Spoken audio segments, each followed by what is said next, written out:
just came out of a relationship and felt like a bit of casual dating would be fun. So I went onto Tinder. I made it clear to the few people I actually matched with and spoke to that I didn't want anything serious, just a dinner date or a pub night here and there. I matched with a really cute guy. Let's call him Pete. He had just moved to my city and also wasn't looking for anything serious. He just wanted to meet some people and see some local spots. The first night we met up at a well-known tapas bar. I chose this place because I had a few friends that were waitresses and bar staff there, so I felt safe meeting a stranger here.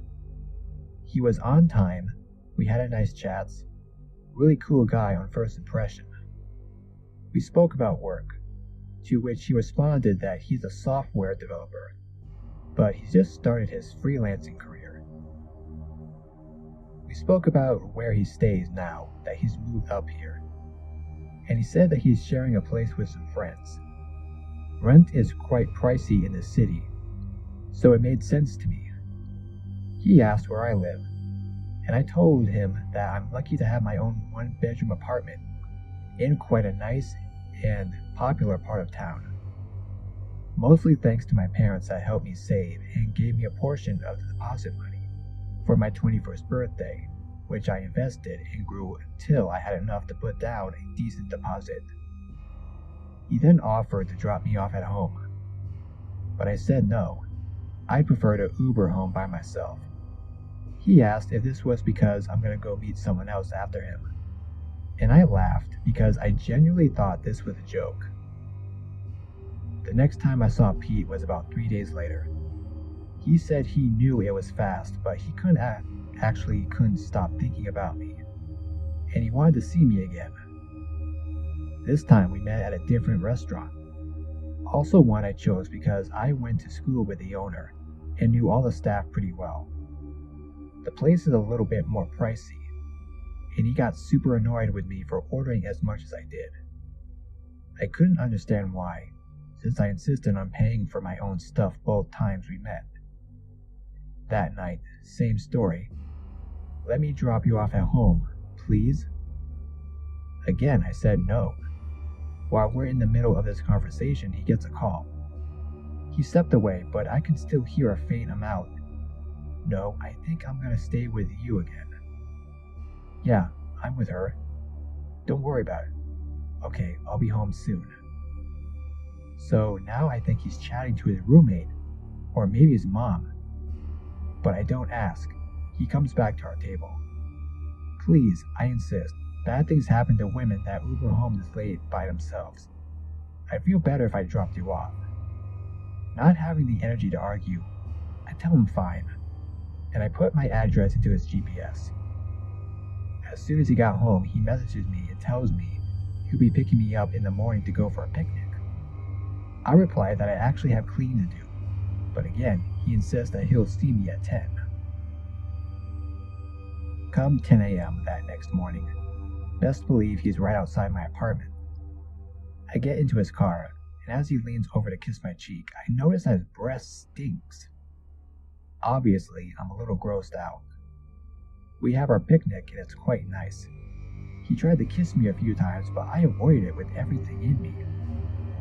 By about 4 p.m., I tell him that I really want to go home. And the park we went to is about an hour and a half driven from my apartment, so I couldn't really Uber back home, because it would cost a fortune. He agrees it's time to go, so we get into his car and we're off. I fell asleep in the car on the drive back, and when I woke up, he asked if we should finish the rest of the bubbly we got for mimosas up at my apartment. I said to him I don't want to, and he just snaps. He raised his voice and said something along the lines of, "What are you hiding from me? Just be honest. Why are you so desperate to keep me out of your apartment?"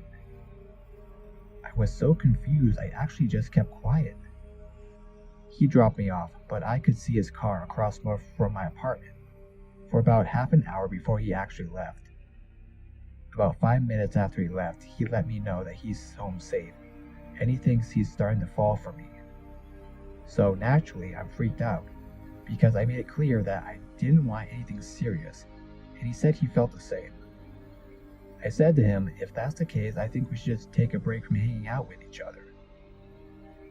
About 5 days later, he messages me and asks if we can go to dinner again. He found an Indian cuisine place he knows I'll love. I tell him it's cool. He should just send me the address. He tells me that he'll pick me up. So 7 p.m. comes, he tells me he's downstairs, and as I go down to meet him, I see he's standing at my gate. I press the remote control to open the gate, and he walked inside to greet me. Show me which one is yours. I'd love to see how you live. Not, hi, not, how are you? That's his opening line. So now I'm naturally unsettled. I say to him that I'm starving. Could we go for dinner, and I'll show him my place at a later stage. At dinner, he gets a call again. This time he didn't step away. Yeah, I know. I can let you know by about 10. He then turns to me. Am I sleeping by you tonight? No, I don't know. I have work tomorrow. Yes, me too. Then back to the caller. I'll let you know, okay? No, you're not. Can you just get your things, please? And do what with them? Take them to the girl you're seeing. I'm done asking you. Now I'm sitting here in absolute shock and terror. What in the fuck is going on here? Our food arrives, we barely speak. I say to him, why did you ask me if you can sleep over by me? We're not spending time together like that. You know this. He then spins the story about how he just wants to hang out again, see how I live. I then say to him, very frankly, that I don't like having strangers in my apartment. He gets very touched. And the bill arrives. As per usual, I pay for myself. He pays for himself. I say to him I'll get an Uber home. And he says, what's the use? I already know where you live. Let me drop you off. By now, I've already decided that this will be the last time I see him. I get into his car, and I reach for my jumper that I threw in the back when he fetched me. I notice a bag in the back of the car, full of clothes and toiletries, as well as a pillow. I don't think much of it. I don't personally drive or own a car, but I know my sister always has the most random shit on the back seat of her car. On the way home, he's dead quiet, when suddenly he says, do you know how selfish you are? I've had no issue driving you around, but you don't want me to sleep over by you? I say to him that I've never had an issue with Ubering. And if he's so touched, I also have no issue with him paying what the Ubers would have cost me. I'm over this, and I'm not even playing nice anymore. His phone rings again. Your stuff is at the security booth at the gate, Pete. Stay with your girlfriend or stay with your mom. You're fucked for taking advantage of everyone like this. I don't speak to my mom when you know this, you bitch. Then hangs up. Now I think this is maybe an ex-girlfriend that he needs to collect things from. Before I even had a chance to process what happened, he turns to me and starts yelling at me. I have nowhere to go. Are you fucking happy, you spoiled brat? Living off mommy and daddy's money. Getting driven around by me like I fucking work for you, bitch? My whole body got stiff with fear. I don't know if I'm going to cry or throw up. In my head, I'm just planning on how I'm going to grab my bag the second he stops and run straight to the cafe under my apartment. If you run through the cafe, you can get to a gate that takes you back to the part of my apartment. And it works with fingerprint access. There wasn't time to still find my keys in my bag, and I didn't want the main gate I normally use to open wide enough for him to get in when I go in. He stops at my apartment as I planned. I jump out, run into the cafe, run out the back, through the little gate, up to the second floor. My apartment was on the 4th floor, and I hammered on my neighbor's door. I went inside and told her and her husband everything that happened, and asked if they would mind calling the cafe to explain why I ran through with no explanation, and in such a state. I blocked Pete and haven't seen him since. I'm still not sure what his case was. From what I gathered, he was basically homeless, and I think he wanted to get into my apartment to maybe sleep over there for a while. I'm not sure if the girl that kept calling him was also a Tinder date that let her into his apartment and he just never left. All I know is that he scared the living daylights out of me, and I never ever want to see him again.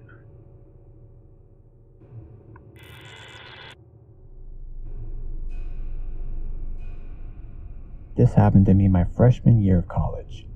Tinder was new, and everyone at my university was on the app.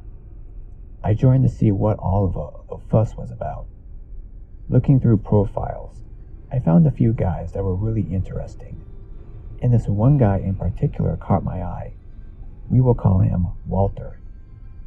I swiped right on Walter, and we matched. I was excited and kind of giddy because he was super attractive. He messaged me, and I got butterflies in my stomach. We messaged on the app for maybe an hour. Typical conversation is happening. I asked what he did for a living. He asked what my major was. Harmless conversation. After a while, he asked for my number so we could text instead of message on this app. I gave it to him. He seemed nice enough. We messaged back and forth for a few days. Lots of flirty conversation and plans to hang out finally occurred. By the fourth day of conversation, he started calling me babe, which gave me mixed feelings. It was cute but also a little weird. We didn't really know each other and we had never met. I ignored it and continued on with the conversation. He started saying he wanted to be exclusive, and he really wanted to see me in person. He was begging me at this point to come to his apartment to cuddle and watch movies with him, and his dog. I told him that our first meet needed to be in public. I would not be going to some stranger's apartment. He said I was overreacting and kept begging. I ignored him for the rest of the night. The next day, he apologized and said he understood we needed to meet in public. So we made plans that weekend. The weekend came faster than I expected, and it was the day we were supposed to meet. Something just felt off, and I decided to back out. I texted him apologizing, saying my mom wasn't feeling well and needed to come home to help her with some house chores. This made him annoyed, and he said, "Your mom is a big girl. If she needs you, she can call you. Just come over and you can leave whenever to go help her. I really want to see and kiss you." I told him no, that I would be staying with my mom that weekend, and that was that. I only lived about 30 minutes from home, so I actually did go home to see my mom that day. After what he said about my mom, I started ignoring him, and the text started rolling in. Text after text. "Babe, I'm sorry. Please come over. Babe, I miss you. Are you going to come over?" I planned on replying the next day that I was just busy with my mom. Then he started calling me. I had a total of 45 missed phone calls within a 2-hour period. He left voicemail saying he was sorry and he just misses me and wanted me to call him back. Similar voicemails continued almost the entire time I was home. My roommate texted me shortly after I finished dinner with my mom and asked if we could go out that night. I agreed and went back to my university dorm. Suddenly, the calls from Walter started to increase again. More texts, voicemails, and he started messaging me again on Tinder, asking why I wasn't replying to him. I wasn't planning on replying until I got a message on Instagram that said, "Why didn't you tell me you were coming back to town tonight?" Getting this message really freaked me out. I replied to him and said, "Sorry, I've been busy with my mom." "How did you know I was back in town?" He said, "Well, I checked your Tinder, of course." Tinder doesn't tell exact locations, but has a within 1 mile message. This really freaked me out. I messaged him back and said that he was being really creepy. He seriously had to be constantly refreshing my profile to see the distance change. The messages, calls, and voicemails continued. All were him now apologizing for making me feel weird about him knowing where I was. He was just worried about me. We had been texting for less than a week. Less than a full week. I told my roommate about it, and so we decided to stay in that night. The last straw for me was getting a message saying, "Look, I'm really sorry. I'm outside your dorm with flowers and chocolates. Please forgive me." Oh, hell no. I called campus security and told them about this guy, and they never found anyone waiting outside any of the doors. I'm assuming he was in his car waiting for me to reply. I blocked him on all social, phone numbers, deleted Tinder, and have never been back on since. I have seen him once out and about in the town, but he never recognized me, thankfully. Walter, if you read this, I'm glad we never met. Thanks for making me second guess every single guy I find attractive.